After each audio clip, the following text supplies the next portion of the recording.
choice right now, between fear and love. It's just a ride. Out of the dark night of ignorance and into the shining light of truth. Expounding reality. A population of citizens capable of critical thinking. We don't see things as they are, we see them as we are. There's a level of reality where everything dissolves into an ocean of energy. We empower our experience by insisting on our authenticity. That's very profound. Very. Expanding reality. Welcome to Expanding Reality. I am your host, Brandon Thomas. On this episode, a very special one, we have Kiera Liferidge comes by and talks to us about the Zen Elephant. She also tells us about her book that she's written, How to Get a Peaceful Life and Keep It That Way. She's got some herbal medicine book coming out. Guys, incredible. She tells us about the Zen Elephant tribe. We talk about shifting perspective, protecting your energy while you sleep, actually. And she has a wonderful story about that. So it's crazy cool. Plant spirit medicines, her UFO contact, and UFOs in general. This is a wonderful conversation. You guys are absolutely going to adore her. She's got some incredible insight to offer. And this is great. So you guys are going to love it. So before we get to that, let's talk about expandingrealitypodcast.com. That is going to be where links to all socials are found. Rokfin for premium content over on the website as well. Sign up to become an expansive insider. Dave, Zed, and I from Generation Z are doing a series that is up over there. Got to be an expansive insider to check it out. It's unbelievable. Plus a bunch of bonus stuff. And it just keeps stacking. We've got a lot of really cool things to be excited about. So go check it out. Linked in the show notes. Down there as well, check out our affiliates. You've got Food Forest Abundance for sure. If you would like to start your own podcast, my Libsyn link is down there. I believe you get 2 months free. And then also, if you're going to buy any damn thing at all on Amazon, check out our Amazon link. It's something you were going to buy anyway, but it helps the show. So there you go, guys. That should do it for this. Now let's get to this incredible conversation with Kiera Liferidge. Welcoming to the show, we have Kiera Liferidge. How are you today? Hi, I am amazing. How are you doing today? Every day above ground is a wonderful day. I truly mean that because I truly feel that way. You, of course, run the Zen Elephant, and it is so cool. I found you on TikTok. We started talking then. I am a big proponent of TikTok in the way that the algorithm really suits me. I have found that it is awesome, and there's hardly anything on there that pops up on my feed that I'm not a fan of. So when you popped up, I was just like, yep, makes sense. You're amazing. And then started diving into your videos and your content. And I was just like, I got to get you on to talk to you. So for my audience that doesn't know too much about you, let us know just a little bit about yourself. Yeah, of course. So I am literally every aspect of a healer. I'm a massage therapist, Reiki master. I do a lot of different types of energy healing, actually. And a mindfulness life coach, an herbalist. So it's like the mind, body, spirit, all-encompassing part of being a healer. Yeah. Well, you need it all. It's a well-rounded perspective that you have for sure, and you just do some amazing things. You're like me in the sense that you integrate quite a few amazing concepts wrapped up into your one paradigm. So we're going to talk about those today because it's just so cool. So a movement of conscious creation and inner peace. So what made you want to start the Zen Elephant tribe? Tell me about that. So the Zen tribe, I feel like it all really stemmed out of my own healing journey that I've been on for about 7 or 8 years now. So I just feel like it's that all-encompassing project of healing. So I'm using all of the same things that I used to heal and just having it available for other people and teaching people what I have learned along my journey and my perspectives as they've shifted over the years and things like that. So it really is just a movement about finding your inner peace, healing your inner child, healing all types of wounds, and really just reemerging and embodying your true self, becoming the highest version of yourself. So I love that. That is something I focus on, and it is a goal for myself constantly. I'm very mindful of that. Every interaction you have is an opportunity for you to be a greater, grander version of yourself. And what's nice about this is that when you embark on that journey, it is something that completely changes you. It shifts your perspective, which is something that you're really into as well. Now, I'm a big fan of perception as everything. It definitely creates your reality, and I think that there's a deeper ocean of information in just that one understanding. So tell me about what made you realize that that was probably something you felt as well? I feel like my experiences, really. I just got to a point to where I knew that something was changing in the air. That's how I felt. And it just felt like I had to be in a better place. And I just knew that there had to be lots of different ways to get there. And so I feel like just by me having that thought alone, it really just opened up the pathway for me to actually receive all of these different, a lot of different information and a lot of different perspectives, a lot of different practices. And it's been an amazing journey. And I just feel like it's so limitless because you never get to the end because there's always something more. So, yeah. That's what's interesting about this whole damn thing is that, yeah, it never ends. And somebody asked me one time, when is your spiritual awakening over? And I was like, well, when do you plan on taking your last breath? Because that's pretty much, what you're in for with this. So, the perspective shift is interesting. So was there a catalyst or was this a slow point with you? Was there one particular either topic or instance that you can remember where it was just like, and I'm different now? Oh, yes. It was actually after my dad passed away, and it just opened up the floodgates of everything. That's when I started getting a lot of my spiritual experiences, just being able to hear his footsteps around the house, being able to kind of see spirits. And that's what triggered it for me. And it just led me down this whole path that I knew existed, but I didn't know anything about, and I had no reason to embark upon it because it wasn't directly involved in my life.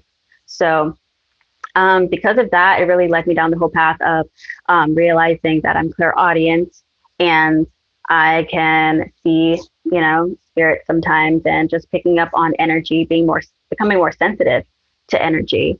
And that's definitely what started it.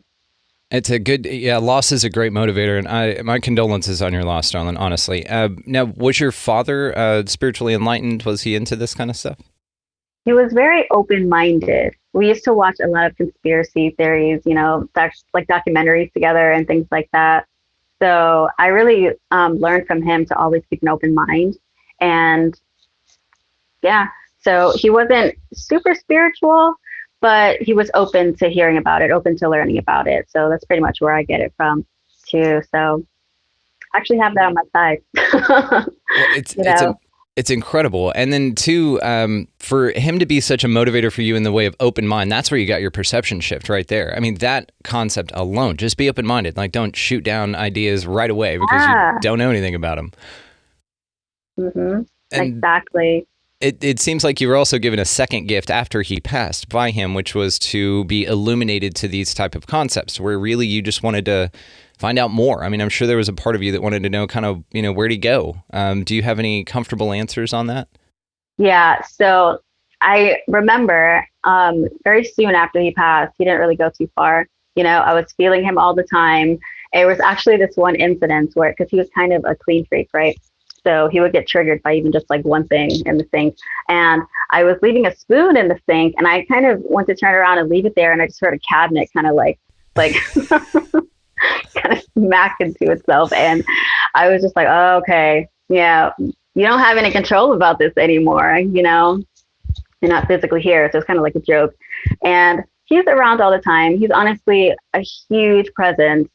He's always around when I get card readings done. He's always around. He's an amazing spirit guide, and he's always there. Like if I ask him to show up in a dream, I need to talk to you about something, he will show up. So our connection hasn't left. It's actually gotten a lot stronger, I think.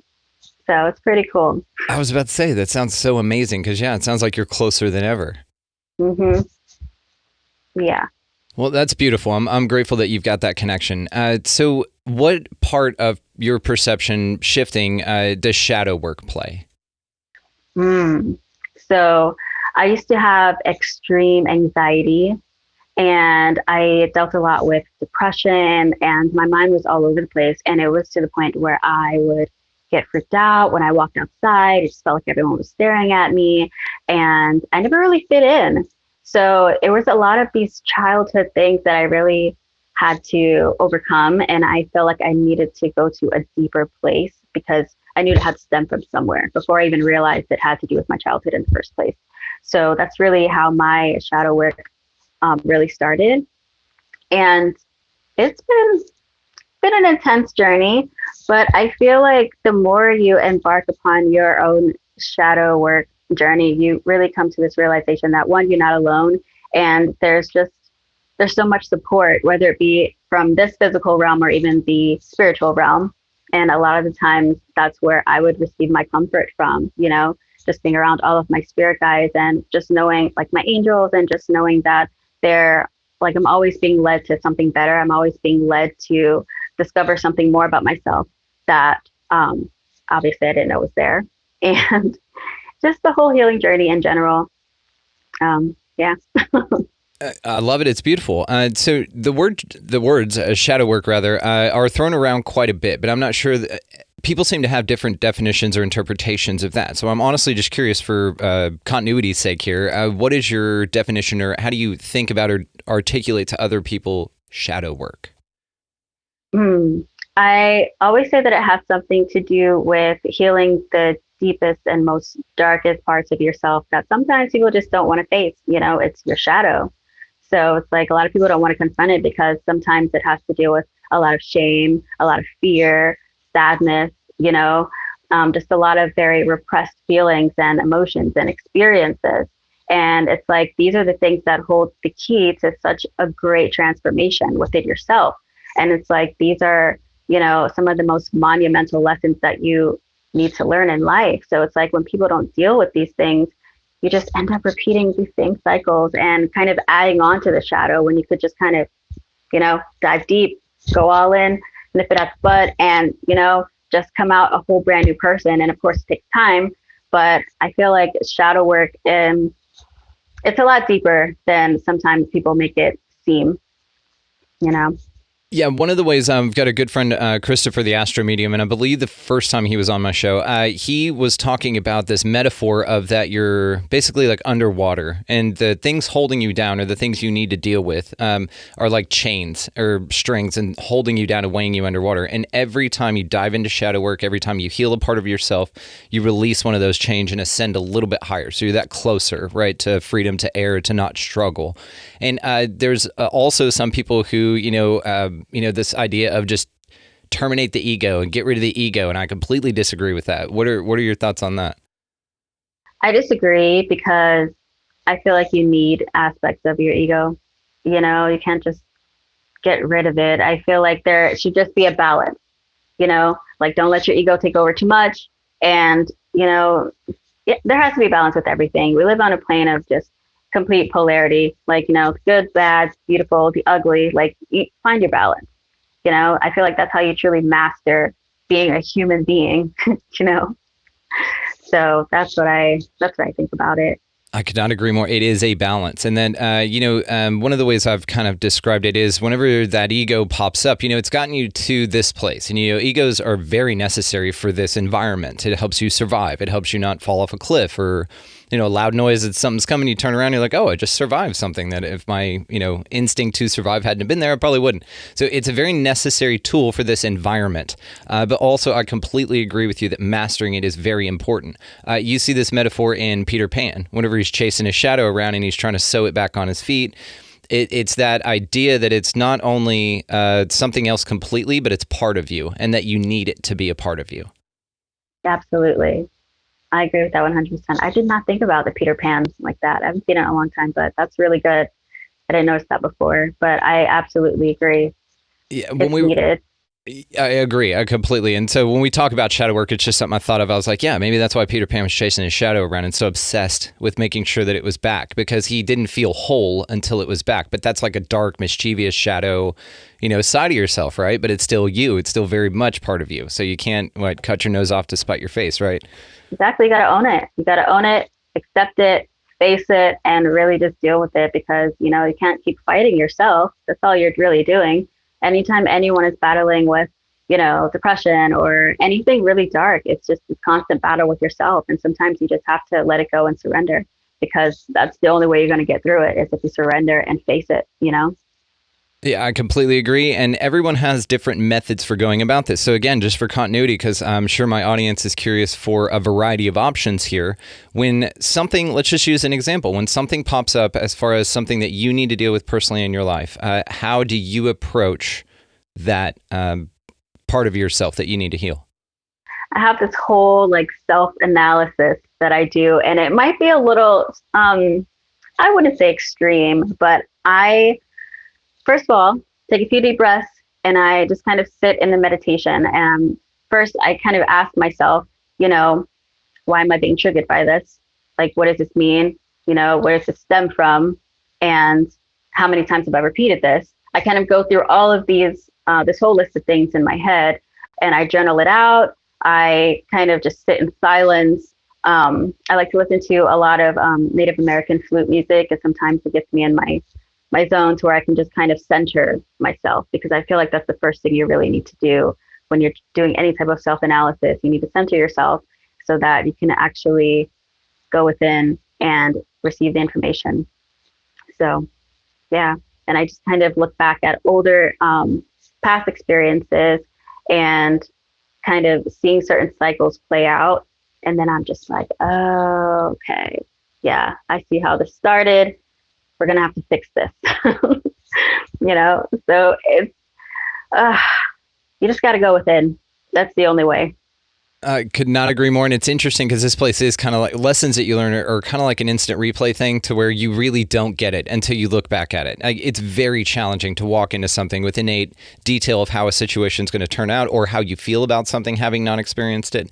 And so, yes, this is important. It does feel like failure, but really it's not. It's the most valuable way to learn something, is to screw it up. Do you agree? Oh, yeah, I absolutely agree. Can't have success without failure. You have to mess up. You're human. First of all, nobody's perfect. And it's in order to experience the light and the glamour of things, you have to, go through and process all of the ugly stuff, the things that make you uncomfortable. So that's where the true lessons are, right there. And then you just reborn, and you just keep shedding all of these darker and heavier aspects of yourself, and really just breaking out of your shell and just becoming this beautiful being of light. And that's how I visualize it. It's awesome. Yeah. See, this just working with people like you, it's because you offer such great insight from a different perspective. That's wonderful. And we're all helping each other, kind of all just walking each other home, right? But I like your approach. I like your method, because it is something that, in my mind, when you were explaining it, it's very cool. You step back, you do the observer thing. You're like, hang on, like the Saved by the Bell thing when Zach was like, time out, and then everything just kind of stopped, right?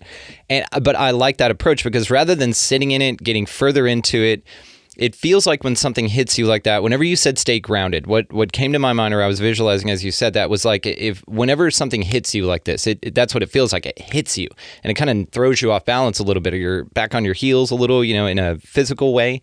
And it feels like you've lost your footing and you're not as grounded or stable. But what that process that you do tells me will offer you is the ability to do grounding. It's you kind of readjust your footing and you go, hang on, and then you walk through a process of steps, which are an evaluation of how you feel. So that right there is not only the first step is realizing it, but also being mentally able to walk through a list of why. Why do I feel this way? Where has this popped up in the past? So it's a very actionable way to change your life. Big fan of this. Absolutely. Yeah.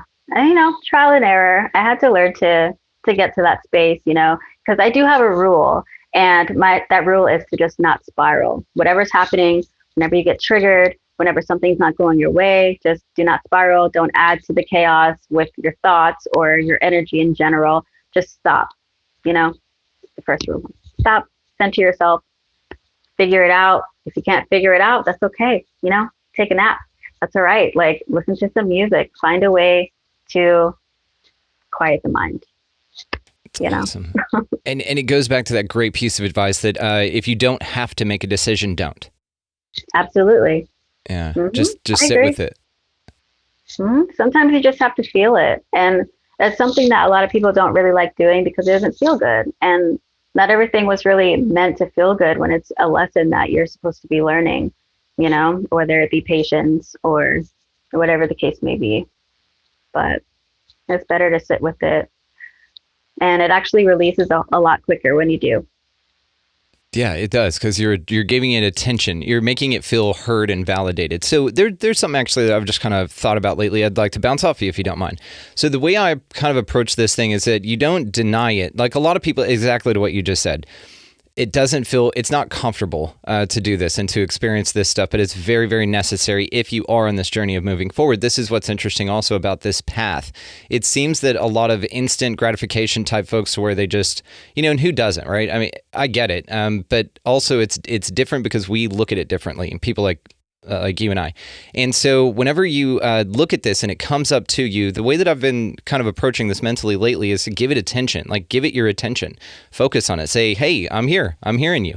It's in my mind like a, not to belittle, but like a child or an immature entity that doesn't understand bigger concepts throwing a tantrum. Yeah. And so when you give it the time and you validate it, you listen to it, you go, okay, where are you at? Let's speak. Mm-hmm. And then you hear its concerns out. And usually it's like, well, I just, and it's got nothing really of substance or any real danger that you're being presented with. It's just kind of fear, right? Mm-hmm. So the way I like to do it is kind of give it your attention, say, okay, I'm hearing you out. What you got? And usually it just calms down and dissipates. Like it's that easy in my mind. That's the feeling I get from it. And then you sit there and you say, okay, well, look, you've done a great job up to this point. I'm alive. You've gotten me to this point in my journey. Yep. Let's renegotiate how important your role is in keeping our survival going. I think you've done a great job. We're going to operate you in the background, but let's renegotiate how present you are in situations. What do you think about that? I absolutely agree. Just to be present. I feel like, okay, and this is kind of a full circle type of thing that I'm trying to say. So I feel like being present is the key to everything. It's the key to your peace of mind, and it really keeps you from, again, spiraling. But going back to like anxiety and depression, these things that really do affect people's mental, it all stems from being ungrounded, from not being in the present moment. So once you master being in the present moment, and even if you get led astray from a situation that is uncomfortable, you know that, no, in order for all of this to be solved, I need to be here. So I love this. Yeah, that's practice. Your concept about not spiraling is huge. God, that's just going to stick with me. There are some things that people say, especially on this show, and this is just kind of a journey for me. I just kind of record it for everybody else too. But there are some things that people say that just stick with me, and that's a key in my arsenal now. So thank you. It's going to remind me to be present. Well, I think that's like the most important thing. If you can just think those two words, don't spiral whenever things go crazy. Yep. I think that is going to be so beneficial for you to just monitor where you are, stay present, not run from it, but also realize that, okay, this is being presented to you. So you're hyper vigilant in the sense that you're learning a lesson and you're grateful for it. Mm-hmm. Exactly. So what role does the practice of gratitude play in your life? Everything. And gratitude changed my life. And once I learned about having a gratitude practice, when I tell you, it felt like blessings were just like raining from the sky every single day, because you don't realize how much of how powerful the energy of gratitude is. And I feel like a lot of times people don't know how to be grateful for the small things, and people kind of disregard the entirety of things that there are to be grateful for. Because, when you ask someone, what are you grateful for? They normally say, oh, I'm grateful that I have, running water. I have a house, I have a car, I have a job. And there's so much more to that. Like, I'm grateful for the trees because they provide oxygen. I'm grateful that there's grass. I'm grateful for the flowers. I'm grateful that I have like, all of my fingernails, and I'm grateful that I have, hair, just everything. And, and it just makes you sit back and just kind of look at life like, wow, like just me being here is huge. Like, this is huge. Like, I'm a human. I have hands. I'm experiencing life. Like, I can walk outside. I can touch things. I can taste things. And it really just makes you sit back in awe at just the entire human experience. So that's where I've been with my gratitude journey. I love it. It is so powerful. I could not agree with you more. They say that, I've heard the statement that gravity is the highest vibration to divinity that you can get. And when you do embark on a gratitude type of a journey, so I'm curious about yours, because it does change your life. I completely agree. And so I'm so excited that you're so passionate about it as well. Do you mind sharing some of your gratitude practice with us? Sure. So sometimes I have a practice to where I will write down 10 things in the morning or just throughout the day that I'm grateful for. And if I don't have paper, then I will just take a few minutes out of my day to just sit there in my car or wherever I am and just recalling all the things I'm grateful for. And even before I go to sleep, I do the same thing as well. So just to kind of like keep that momentum going. And I feel like when you keep that momentum of gratitude going, the less likely you are to be fazed by certain things that happen in daily life, during the day, things that kind of throw you off. And it just, it shifts your vibration to one that is like almost like unfuckable, if you will. I love that. Yeah. So yeah. Well, let's combine a couple of these concepts then. So let's say that you are in a situation to where you are now presented with something that we recognize as shadow work or an opportunity to grow and something that you want to address. So how would you apply gratitude to that 2-word don't spiral? Gotcha. Okay. So I've actually had a situation to where I was kind of stressed out at a job, right? And I knew that it was time for me to leave and all of these things. But instead of me just going down the rabbit hole of darkness, just complaining about everything wrong, it's like, you know what? I met a lot of really amazing people here, and I'm grateful for all of the connections that I've made. I'm grateful for all the amazing clients that I've had that just kind of like, just brighten your day. Just going, there's always something grateful for in the darkest moments. Okay. It doesn't matter what it is. Even in death, there is beauty.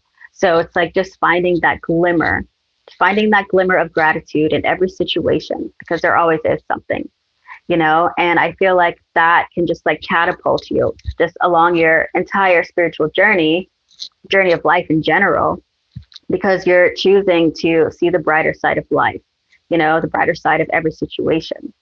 And yeah. Mm-hmm. So I'm very fascinated with this as well. Could not agree with you more. Well said. What do you think to people? What would your response be to people that say that that's delusional and that this whole thing is delusional and you're living in delusion? There's no truth to this. What would you say to those people? I feel like those are the people that kind of like living in their misery, and and I mean, I kind of feel bad for them in a sense, because life is too beautiful to be stressed out. Like, you have to find some happiness in the unhappiness. Okay. Like, I get that all the time, because a lot of people are like, oh, Kiera, you're just so like a little fairy. Like, you're just so positive and happy and bubbly all the time. And I'm like, because I see beauty in everything. I see beauty in everything, everyone. And it just makes life a better experience. So why not keep doing it if it makes me feel good? Why do things that make you feel bad? That's just weird, There was a position I applied for at my old job that was a promotion for a team or whatever. Anyway, so somebody else was in that room and told me the reason I didn't get the job. The note from the manager, way too positive. Can you imagine that shit? No way. No, I'm not kidding. There is an attitude issue that people have who like to live in their misery, just like you said. They can't stand positive people. And so why would there be someone that he wants to get on his team that's based on misery? Hindsight, right? Why would you get somebody that's too positive on there? That's going to screw everything up, right? Wow. Isn't that crazy? I was like, there's no way. He said, I was sitting right there. He goes, that's what he wrote down. way too positive, by the way, not just too positive. I am far too positive. How crazy is Wow. that? I was like, Those are the okay. people that, oh, wow. Oh, man, that's really gross. It was just an interesting observation in humanity. I was like, I thought that's what we were going for here, and I thought it's a customer service based industry. So I was like, is this a customer complaint that we're too positive? You know what I mean? Yeah. That we're too helpful and too optimistic and taking care of their needs. It's just interesting.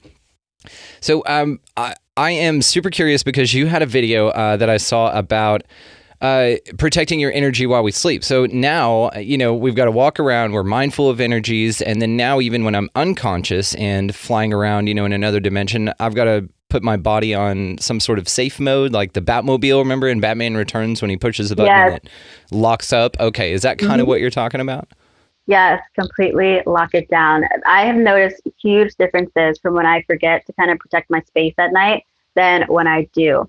And whether it be crazy dreams or me waking up at around 12, like between 12 and 3 a.m. and just feeling the presence of something that's not supposed to be there, something that's very low vibrational, and having to get up and sage my room when I could have just, spoke the intention to, one, have a peaceful night's rest.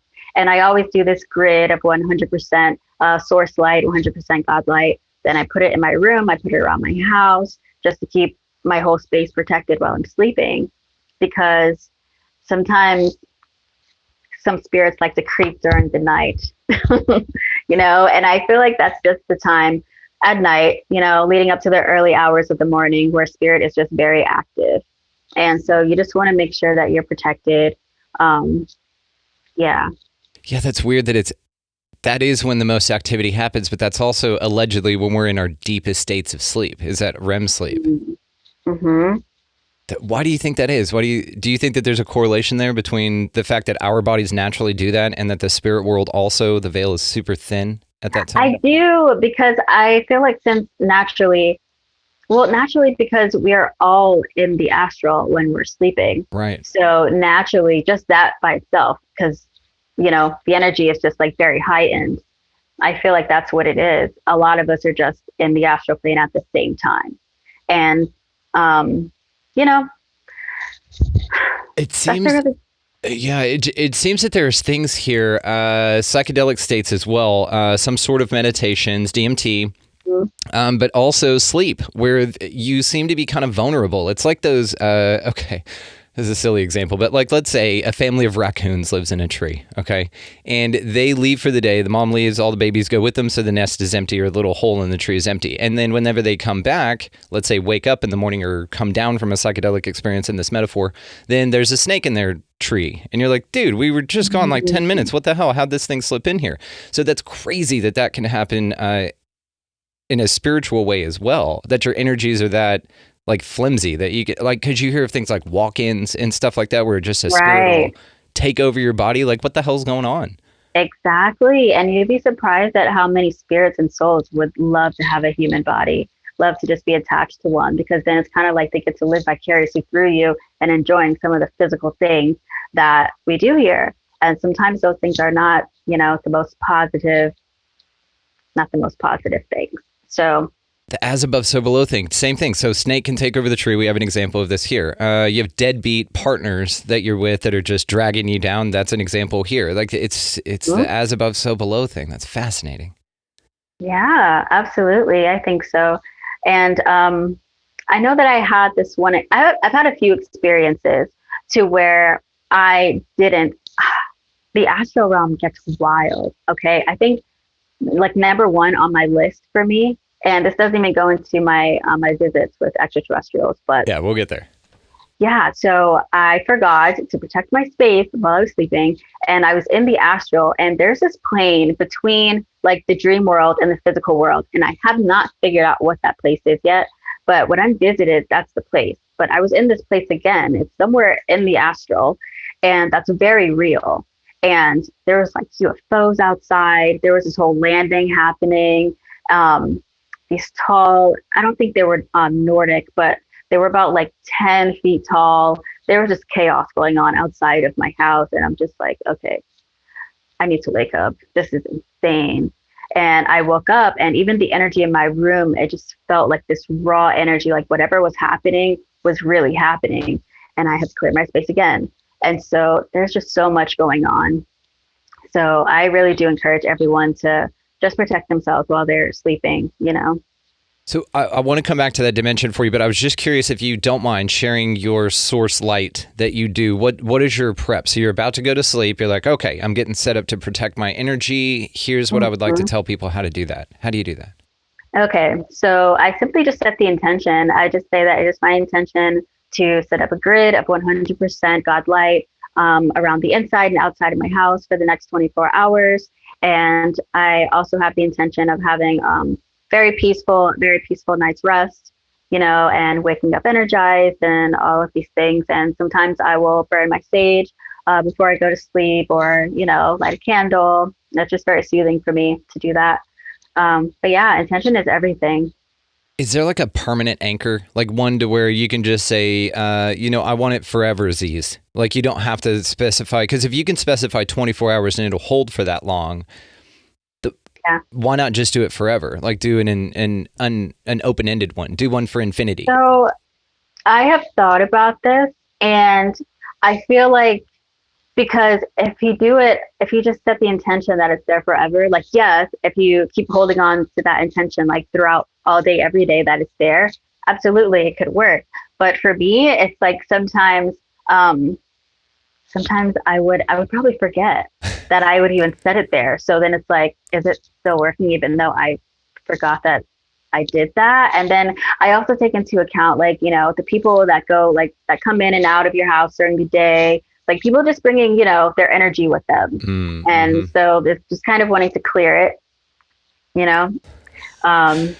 Yeah. You know, it'd be cool is if you did have this thing like 24 hours or like forever. It was just a bubble over your house. And then kind of like, let's say low vibe entities come up to your house to like do something, and they just go bonk and hit it like a glass door that's closed that they can't see. They just kind of bounce right off. You see their nose squish up against this invisible barrier. That would be awesome. Yeah, you're just kind of like... I've actually seen this happen, like physically. Really? So I did this whole protection thing around my house. Lit up candles with certain like protection crystals, and there was a group of people that were supposed to be coming over to my house, and a few of them just did not feel comfortable to step inside of the house. They didn't know why. They just were like, they just made other plans. The way that it happened was so weird, but yeah, so it works. How interesting is that? Like you have a party coming over, you set the intention, and then after the intention set and the bubble's there, that's a ripple that goes out. So they don't even need to physically encounter it to be deterred by it. They could probably call you and say, hey, I just all of a sudden got, you know, diarrhea, so I'm not coming. Mm-hmm. That's pretty interesting. It happens like that. It's so amazing. What? That's so cool. This whole thing is fascinating. I love this. So let's talk about plant spirit medicine. What's your take on that? So I haven't been able to do ayahuasca yet. It's definitely on my list. So I've been doing hape medicine, which is a sacred shamanic snuff, and it's the base is tobacco, pretty much, with other sacred and medicinal plants, and it has changed my life so much. I feel like, so the blend that I started out doing, it's called Feminine Force. And it's really just about embodying and just embodying your divine feminine, and really just having that divine authority, that just a lot of feminine energy. And it was something that I was off balance with because I was really operating out of my masculine. And so the first time that I did this blend, it really like hit me. It hit me so hard, and I literally cried for like 20 minutes. I went through this whole like purge just emotionally. And a few months after that, because I try to incorporate it, not every single day, but at least every other day, just as a meditation, and the difference that it makes during the day. I found myself making decisions like very easily, swiftly, like with authority. Like I was getting a lot of things done for my own business. I was more creative.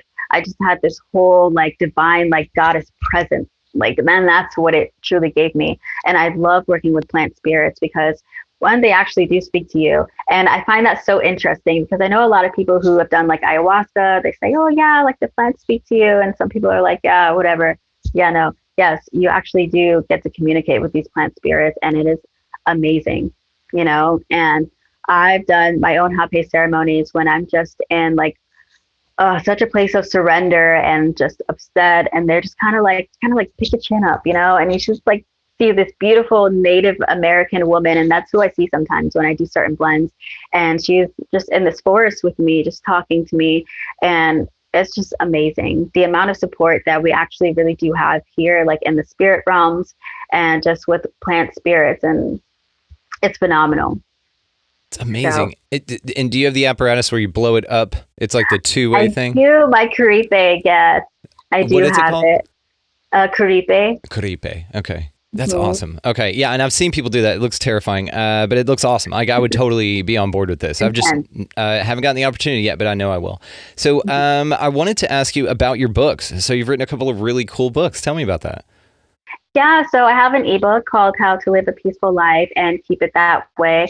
And it's really just a list of, like, in general, it's really short. It's 10 pages and just pretty much the foundation of what it takes to really live a peaceful life and keep it that way, as far as setting boundaries, having patience, being an observer to your reality, holding yourself accountable. Accountability, it should have been number one. But yeah, so it goes through the whole list of things, and that is the exact foundation of what I've used to live a peaceful life and how I've gotten there and just stuck to it. Being aware of the energy that you're consuming, whether it be like through certain music or what you're watching on television, and how these things are projecting, their own story into your reality. So just being aware of the energy that you are taking part in. Beautiful and well said. Mm-hmm. Well said. Yeah. And I'm currently writing another book that I really want to see published, and it's called Gaia's Medicine, and it's a book of medicinal herbs and all of their uses, and I teach you how to create teas and tinctures and make salves, and it's really an educational book. So more for my herbalist audience. It's amazing. Well, if you're looking for publishers, we could talk about that offline. I can help. Okay, awesome. For sure. So what was your first psilocybin experience like? Ooh, okay. So it was actually with the intention of shadow work, and it was the first time that I actually took it in a tea, and I actually like it better because it's easier on my stomach. So that first experience was amazing for me. I was really going through a lot where I needed to practice more self-love, and I was really just willing to dive deep, and that's exactly what I did. I cried for like an hour, and I'm just like, why am I so hard on myself? Like, it was like 10 years of therapy in like 4 hours. Yeah. And and I just went through all the motions, and it was beautiful. It was beautiful. Sometimes I can't really put my trips into words per se, because it's more of a feeling. Yeah, I don't think we're supposed to. Yeah. Yeah. Or we're supposed to be able to. Yeah, it's supposed to be something you're supposed to experience, not be able to articulate, in my mind. Yeah. Yeah. That's why it always falls short. It's like that. There's a silly meme, and it's like a picture of two staircases, and one has a carved horse in it, in the railing, and it's like gorgeous and ornate and just most beautiful, and it says "My Trip," and then the next picture is a little My Little Pony like taped like shittily to the side of some wrought iron, and it said "The way I describe my trip." Yeah, it's like that. That's exactly how it is. I know. And I know you just have the most profound experiences, and when people ask you, you just like, I mean, it was colorful. Yeah. Right. It was colorful. I laughed, but it was profound. Mm-hmm. And I was talking to Shane Newsom on his show last night about this, and it was about how many mind-blowingly profound things you've experienced while tripping that you'll never remember. Do you feel that way?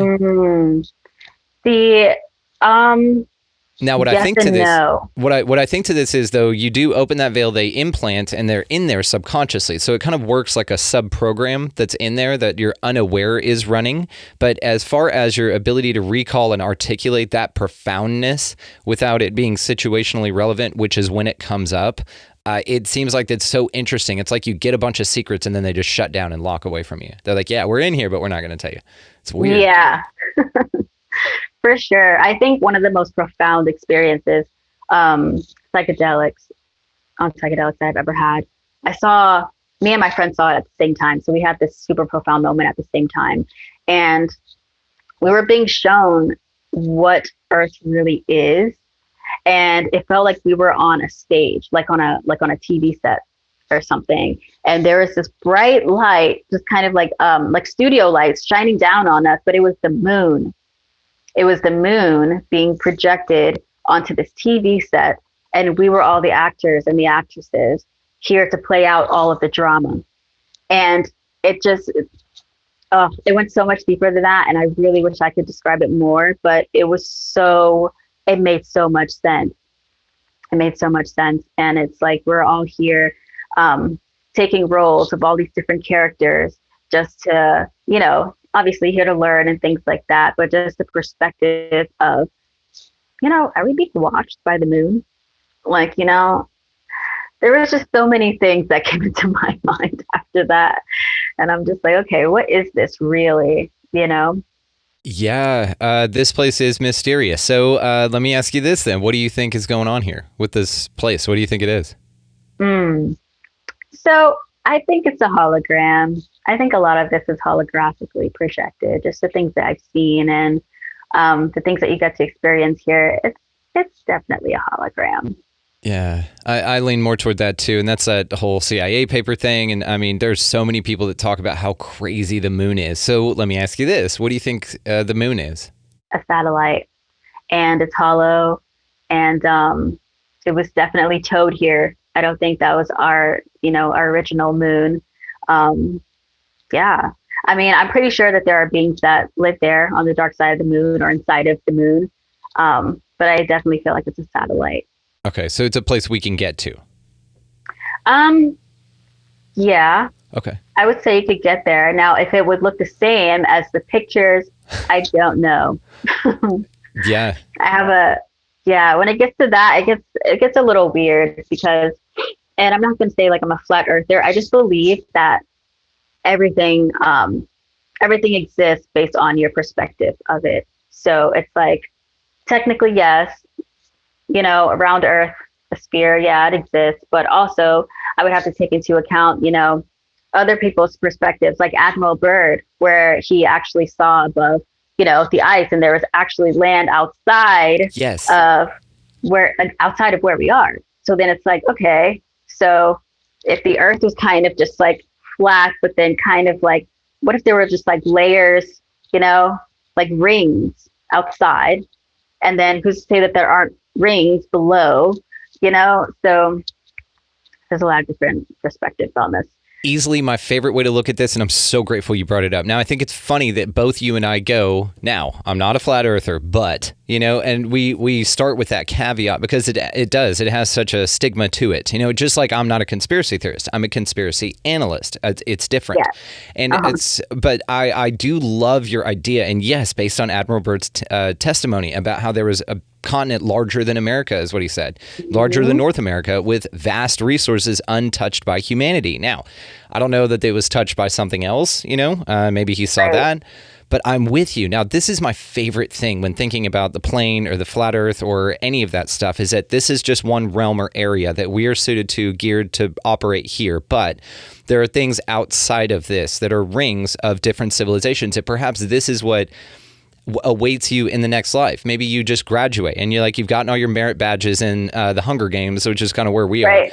and now you go out into this outer realm, and now you're an alien. Now you get a spaceship, and now you can kind of do some other cool stuff, and even further out. But that would mean, in my mind too, how I relate this to the ET thing would be that those outer edges and rings have access to the ones before them because they've been through them vibrationally. Kind of like whenever you go through a process of understanding to where you can look at something and go, oh, that's not for me, because I've already been through that. You know what I mean? Mm-hmm. God, it's my favorite. It's my favorite way to think of this place. I'll be honest with you. That would be so much cooler than an infinite expanse of. I agree. Right? That would be amazing. It's easily my favorite way to think about it. And excellent segue, by the way. So let's talk about UFOs. So what do you think's going on with that?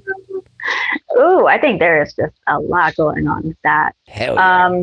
Oh yeah, because I feel like at this point there are just so many beings here. Everyone's got their own type of agenda, you know, and I'm loving it. I've been waiting for all this to come out for so long because I was tired of just being, you know, the conspiracy theorists. So just oh aliens. I'm like, yeah, aliens, like, you know.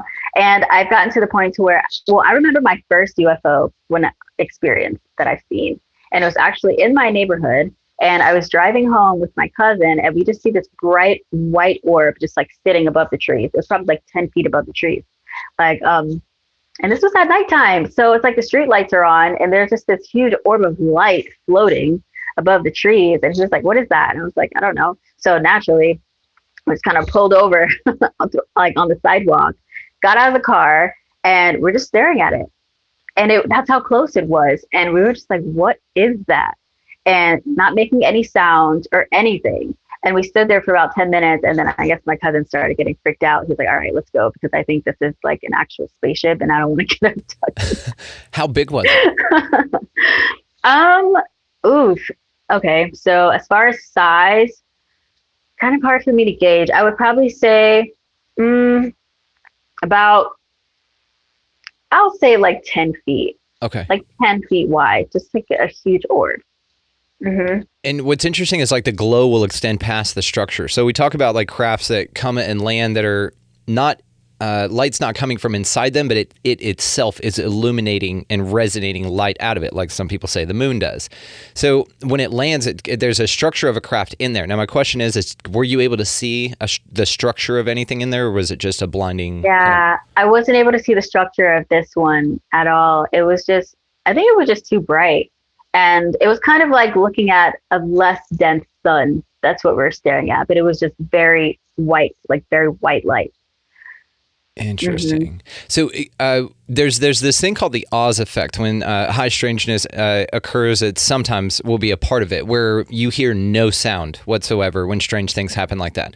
Were you able to experience any sound, dogs barking, other cars driving by, or anything, leaves blowing in the wind, anything like that you can recall? There were actually some cars in the back. Yeah. So there were cars, but I guess they just didn't notice. But it's not 100%. It's just something that the phenomena tends to something that tends to be associated with the phenomena as well. And if it happens, it's like overwhelmingly noticeable. That's why people report it so often. It's called the Oz effect. It's fascinating. So, I can definitely see how that would happen. Yes, and this occurs with, like I said, a lot of high strangeness phenomena. Bigfoots are a big one. Any type of Fey entities, UFOs, so paranormal, which is interesting that the same thing happens with all of these. Seemingly separate phenomena. But we've kind of talked about that there's probably an underlying current to everything that ties them together in some way. So what do you think ETs are, or the non-human intelligences? I'll put it that way. Honestly, I feel like they're just other beings living their lives, just like how we're living our lives. And I feel like when it comes to life, it's so complex. And I just feel like there's just so many different species of beings, you know? And when it comes to this planet in particular, I do feel like a lot of them are here to kind of help us along our evolution process so that we don't blow ourselves up and, that be the end of humans, because I think humans are pretty cool. And from my understanding of what a lot of this is that, one, humans are very powerful, and we have all of their DNA as well. So I think we're like 12 strands of different extraterrestrial DNA. Cool. And cannot wait for that to come out. The CIA is just sitting on it. But but yeah, I just think it's so cool. And I really want to see us come to a place to where we can actually accept all of these other forms of intelligent life and actually have a very benevolent experience and I feel like it opens the door for so much more, because who's to say that we can't, travel to other planets and have like our own like for education reasons, like just to experience something else, just to have that broader perspective of what life really is, because life is so much more than just this planet and humans, you know? So I could not agree with you more. And that's something that we kind of crave, you know, is this idea that, oh, well, UFOs will come, disclosure, all that good stuff. And then we'll get this technology and then there'll be this like utopia here. I'm not necessarily convinced that we're allowed to have access to that type of existence, really. I think that this place, and that's why I describe this area as like the Hunger Games, because it is very dense here. And a lot of people talk about this idea. And so in my mind, whenever I hear that, I'm thinking that it's probably not going to be like fixed, because there's nothing to fix, if that makes sense. Yes, we would like things to be different, but really the way this place works, it's perfect in a sense. And that kind of sucks. That was a hard pill to swallow, kind of, you know, to think of things like that there are mysteries out there that are supposed to remain mysterious for that element of the experience. Like that's just shit we can't figure out.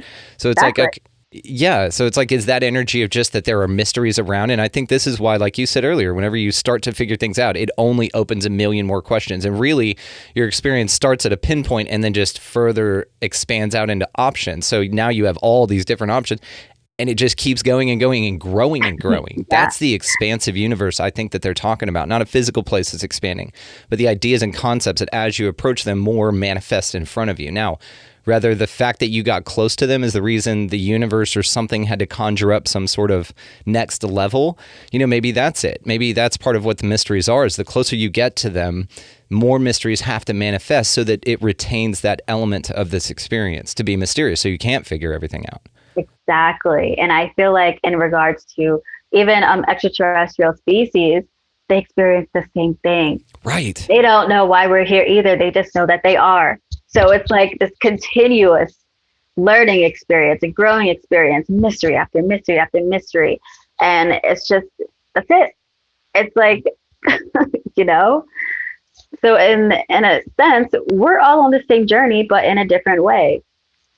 That's so interesting. You know, and Bob Lazar said something in his interview with Jeremy Corbell on Rogan, and it was about, I just saw this clip played in a movie called Dreamland, amazing movie by good comedian Brian Moreno. So anyway, he played that clip in there, and it was something I was thinking about too that was very interesting. That Bob Lazar said that element 115, which was a super stable element, allegedly, that he back engineered from a UFO at S4.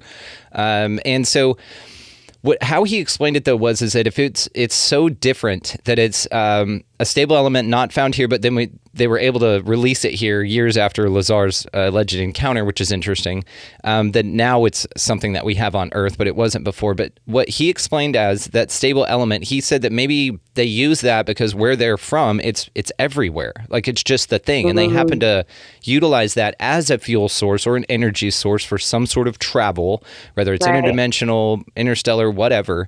But that was what was available to them. So when they come here, I think the words he used was they see us burning things and spitting stuff out of the back to go forward, and they're fascinated by it because that's what we use, right? So it's that perspective right there. Yeah. Wow.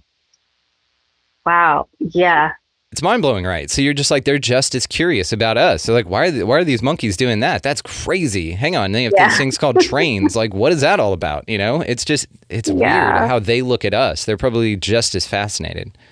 For sure. There's a lot of fascination when it comes to Earth, because somehow I have a feeling that this planet is not just any ordinary planet. Agreed. I feel like it's a melting pot, first of all. I feel like that kind of leads into another conversation, but I feel like this planet is a melting pot. Everyone's just here to learn about Earth because there's something about Earth that has to be that fascinating, you know? Yeah, we go hard. Yeah. Oh, yeah. Oh, for sure.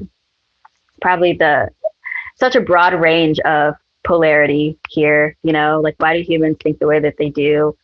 A lot of times it's way more complicated than what it needs to be, you know, from other beings' perspective, you know? So. It's an interesting thing. And, you know, some people talk about that we've fractured so much, this unity consciousness idea to where we're all one experiencing itself subjectively, that we've fractured so much that these I guess, desperate attempts, this insanity going on that from our perspective looks very unbalancing, but that's its point. It's supposed to shake you up, like your observation of shadow work. It's supposed to rock you. And so as perhaps a mechanism of reassimilating itself into itself, you know what I mean? And that's why it gets so dense and things get so crazy, but it does help. You've noticed it with this awakening process. You even said there's a shift in the air and we all feel it. It could be, a mechanism of that. Mm-hmm. So I want to know about the time that you were visited by some interesting creatures. Will you tell us about that? The time I was visited by the Greys. Mm-hmm. Yeah. So, funny story. So I bought this baby gray, like baby doll from Amazon because I thought it'd be cute to have an alien baby doll. Why not? And I named her Maya. And I took her with me everywhere, put like little cute clothes on her, all of this for about like 2 weeks. And it was interesting because my mom just kind of looked at me one day. She was like, I just have this weird feeling that she's like, they're going to visit you. And I was just like, yeah, okay, Mom, whatever. Went to sleep that night. And so it wasn't sleep paralysis because I've experienced that before and it's very uncomfortable, but it did feel like I was trying to wake up and I couldn't. And I just have you seen what CERN looks like? It kind of looks like a portal with just like lights around it. And then on the inside, there's even more light around it kind of thing. That's how it looked, but they were kind of yellowish light. And it kept spinning. Like the one on the inside was kind of spinning clockwise. One on the outside was spinning the opposite way. And I remember just thinking, this is very uncomfortable. Like I need to wake up. I don't like this feeling. So when I did wake up, I was in my room again and I just kind of looked towards the end of the bed and there is this gray standing at the end, like the edge of my bed and like just staring at me. Oh. And I freaked out. I was like, oh my God.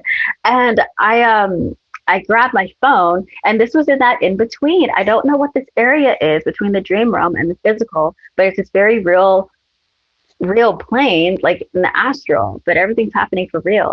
That's the only way I can explain it. And I grabbed my phone and I called my best friend and I'm like, there's a gray in my room.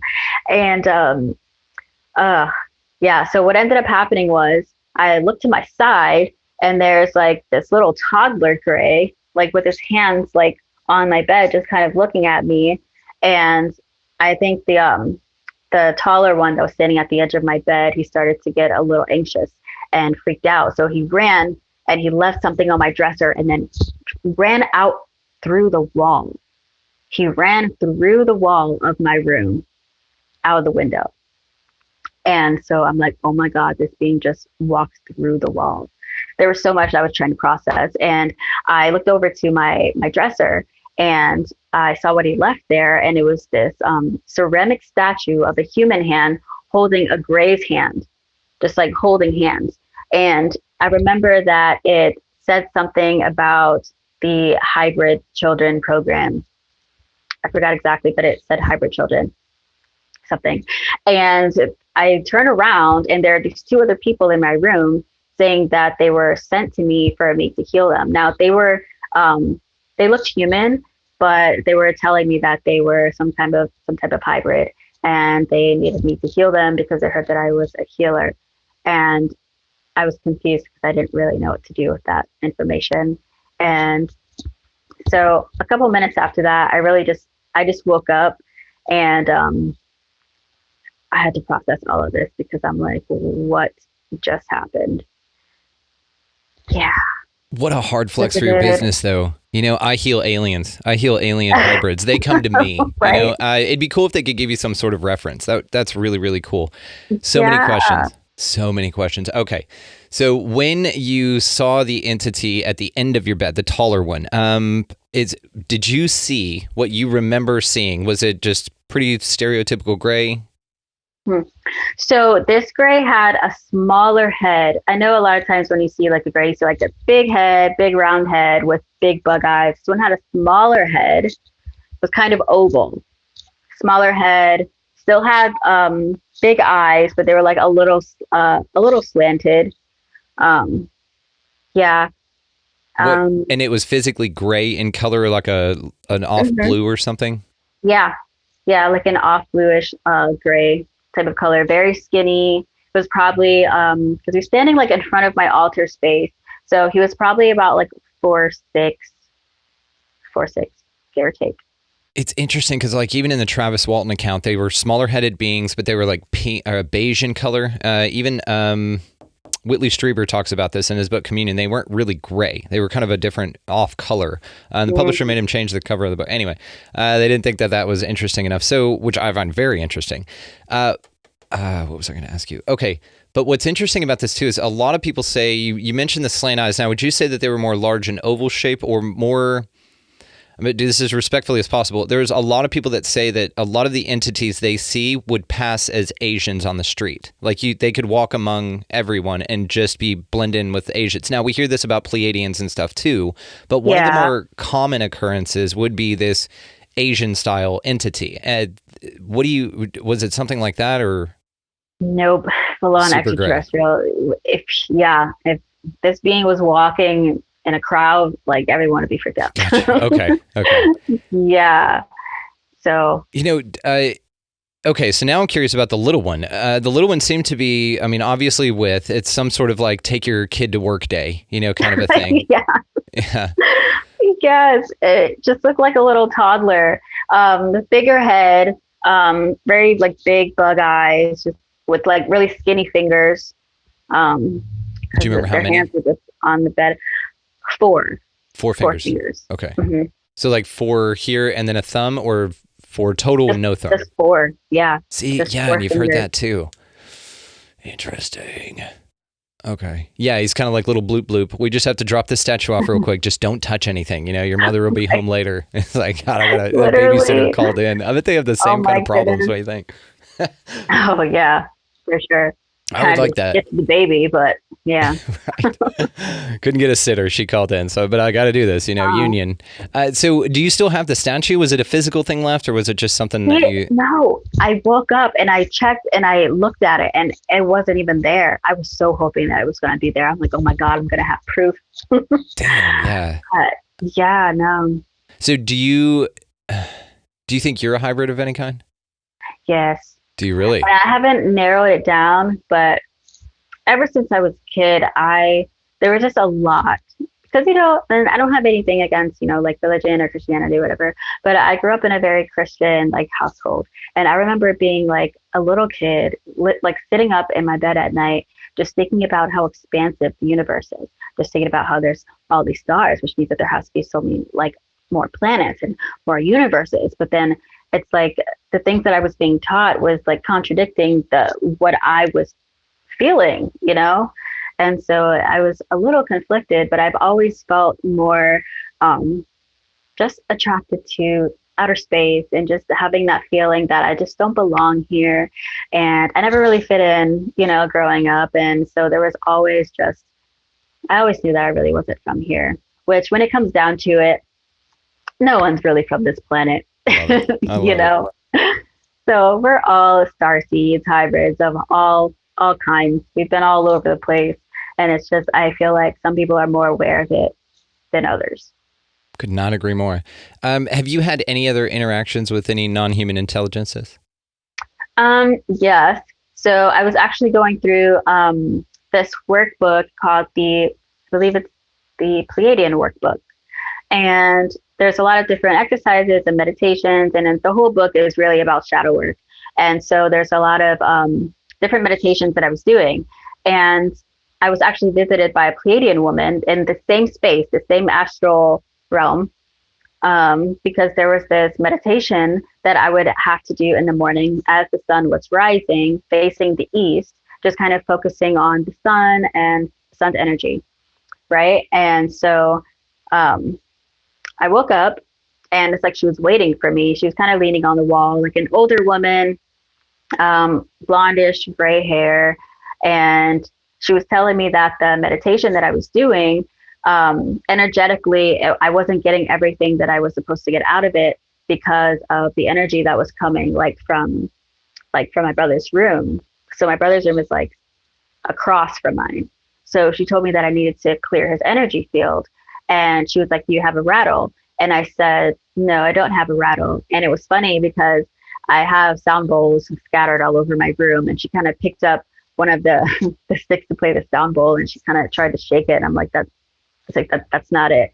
And so out of nowhere, I just kind of found this rattle. The astral, right? Everything's possible.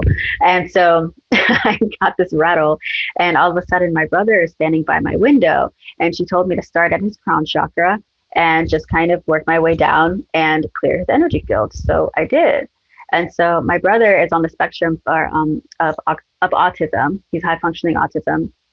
So sometimes his energy is kind of like all over the place, you know? And the next day, his energy was completely changed. He was so mellow.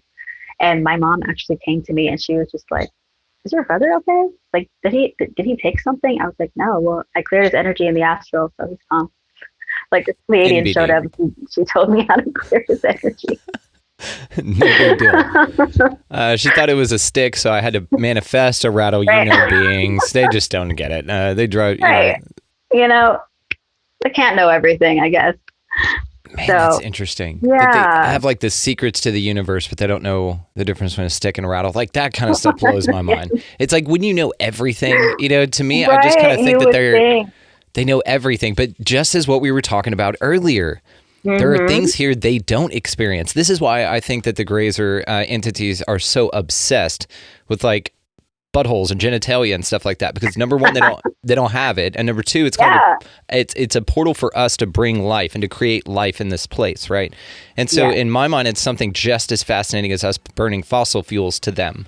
It's like, wow, we can't do this. Why are they always like rubbing these bits together and what's going on? And then baby shoots out. Wait, hang on, that's a portal to life. Exactly. They're obsessed with it, and this is why like cattle mutilation, stuff like that as well. So interesting that they just. I mean, we're all just learning, right? We're all just kind of walking each other home. It's so interesting. Absolutely. Kiera, we definitely have a lot more to talk about, but I think we're going to cap it on this one, darling, because we just, you've blown my mind so much. I have a lot to process here. Again, I just seem to love this because this is the way the universe works, finding you. And now, of course, Soul Sister, your soul tribe for sure. Oh, for sure. Just blow my damn mind with this. And you've given me a lot to think about and integrate here. And so I'm grateful for that. And I know the audience is as well. So all the ways, of course, to find you, darling, your TikTok, your website, and your Instagram, and whatever else you want will be located down in the show notes. So I'll check that out for sure. And I just can't thank you enough for your time. And we will definitely be doing this again soon. Absolutely. I look forward to it. This was a lot of fun.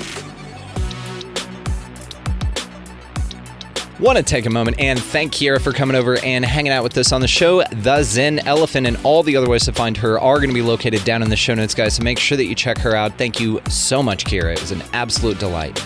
So also down in the show notes is our affiliate link. So Food Forest Abundance, get your freedom from fear on. Libsyn's down there if you want to start your own podcast. With that link, you get 2 months free. That's who I host through, so that's who I recommend.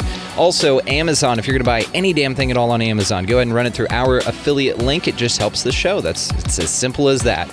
Also, OPUS, the Organization for Paranormal Understanding and Support, is located down there. I'm helping Lester quite a bit. I'm getting very involved in that organization. I'm truly grateful to be part of it. So if you guys have any paranormal experiences, that is the link to check down there as well. They're incredible. And y'all know Lester. He's been on the show. Great friend. Absolutely amazing organization. Also, guys, if you'd like to expand your experience with us here on the show, you can do so at expandingrealitypodcast.com, located down in the show notes as well. Now, that is going to be the links for all socials, merchandise, Rokfin. The lives that we do over there are replayed there, are too hot for YouTube stuff, as well as if you'd like to help the show, you can become an expansive insider over there and sign up for all the bonus stuff that we do. And like I said, it helps the show and it's super cool.